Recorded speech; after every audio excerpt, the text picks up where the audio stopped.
A lei de Deus foi abolida na cruz. Dentro do quadro Verdade ou Mentira, nesta gravação queremos colocar essa pergunta: a lei de Deus foi abolida na cruz? Grande, grandes dúvidas muitas pessoas têm, mas nós sabemos que, em primeiro lugar, precisamos entender o que era a lei para os judeus. A lei para os judeus era, na verdade, os 5 primeiros livros da Bíblia, que era chamado Pentateuco, onde lá estavam a lei moral, tinha a lei das ordenanças, tinha a lei de saúde e tinha a lei civil. Mas hoje nós vamos, nesse quadro, fazer uma menção da lei moral, dos 10 mandamentos. Essa lei foi pregada na cruz, verdade ou mentira? Agora, para responder essa pergunta, nós vamos fazer vamos ver algumas respostas na palavra de Deus. Não vai ser a minha opinião, vai ser o que a palavra de Deus nos disser. Em primeiro lugar, eu quero abrir em Mateus capítulo 5 e o verso 17. Aqui, Jesus falou um detalhe que é extremamente importante para essa pergunta. Não penseis que eu vim revogar a lei e os profetas. Não vim para revogar, vim para cumprir. É interessante aqui que essa lei que Jesus está se referindo, está envolvido toda essa lei que o Pentateuco se nos mostra, mas lá está incluído a lei dos 10 mandamentos. E Jesus cumpriu à risca essa lei dos 10 mandamentos. Agora, algo muito importante para poder entender por que é realmente necessário guardar a lei de Deus. Veja bem, Paulo, em Romanos, no capítulo 7 e o verso 7, Paulo diz o seguinte, aqui, citando a lei e o pecado, Paulo faz uma colocação interessante. Ele diz o seguinte: que diremos, pois? Ele começa com uma pergunta. É a lei pecado? De modo nenhum. Mas eu não teria conhecido o pecado senão por intermédio da lei. Pois eu não teria conhecido a cobiça se a lei não dissesse, não cobiçarás. E outros mandamentos mais que vamos citar ainda nessa gravação.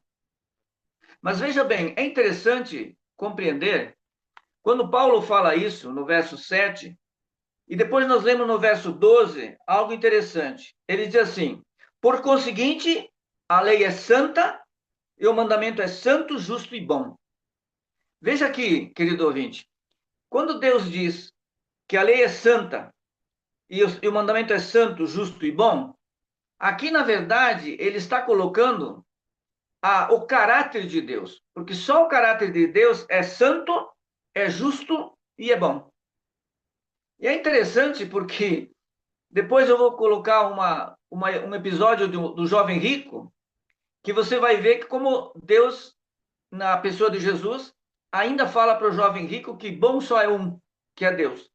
Mas eu quero seguir aqui no raciocínio de Paulo, no verso 14 ainda, ele diz assim, porque bem sabemos que a lei é espiritual, eu todavia sou carnal, vendido à escravidão do pecado.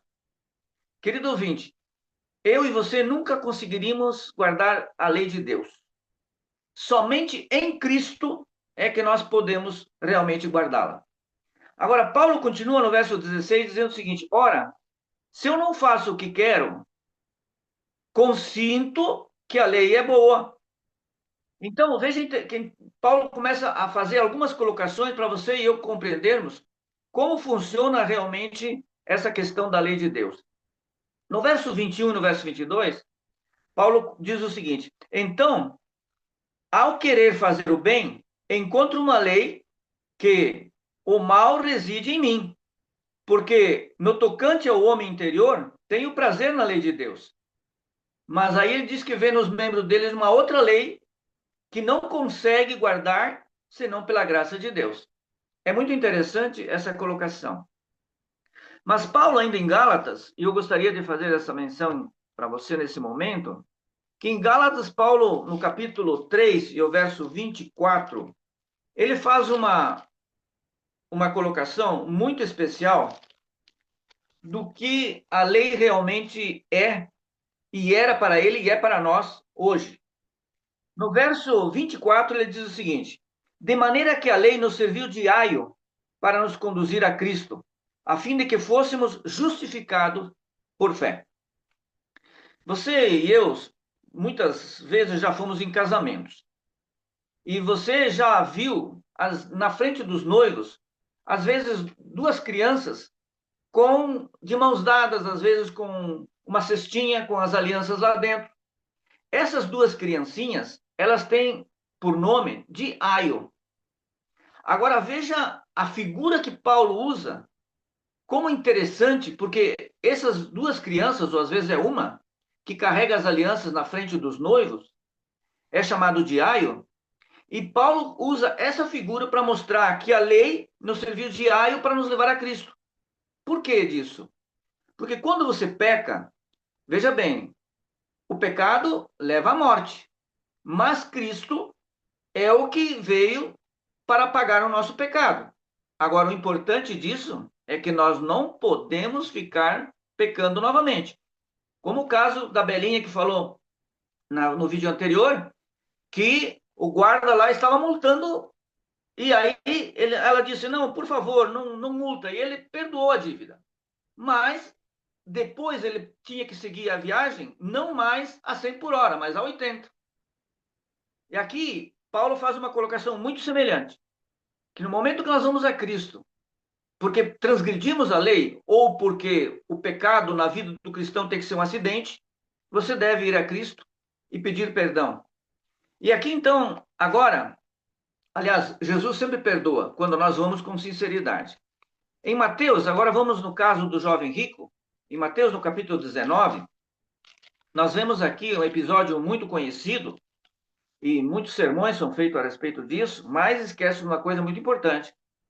O jovem rico chegou a Jesus e disse o seguinte, bom mestre, o que farei para herdar a vida eterna? E Jesus disse, bom mestre, bom, aí Jesus disse, só é um que é Deus. Se queres, porém, entrar na vida, guarda os mandamentos. Olha aqui, ó, interessante.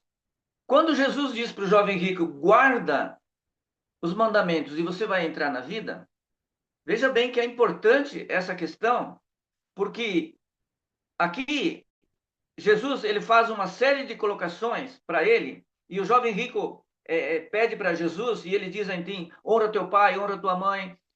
Jesus menciona alguns mandamentos, mas ele faz referência da lei moral. E uma coisa muito importante que você precisa compreender, como foi falado no vídeo anterior, a transgressão da lei é pecado. Agora, você precisa conhecer a lei de Deus. E ela está, então, em Êxodo capítulo 20. Nós sabemos que a lei moral ela está escrita em dois lugares na Bíblia, em Êxodo no capítulo 20, em Deuteronômio no capítulo 5. E no capítulo 20 de Êxodo, tem aqui os 10 mandamentos. Agora, eu vou fazer uma referência muito especial no primeiro e no segundo verso, onde ele diz o seguinte. Veja bem, diz o seguinte, então Deus falou todas essas palavras, eu sou o Senhor teu Deus, que te tirei da terra do Egito e da casa da servidão. Você vai ler depois esses versos, mas eu quero fazer uma colocação sobre esses dois primeiros versos.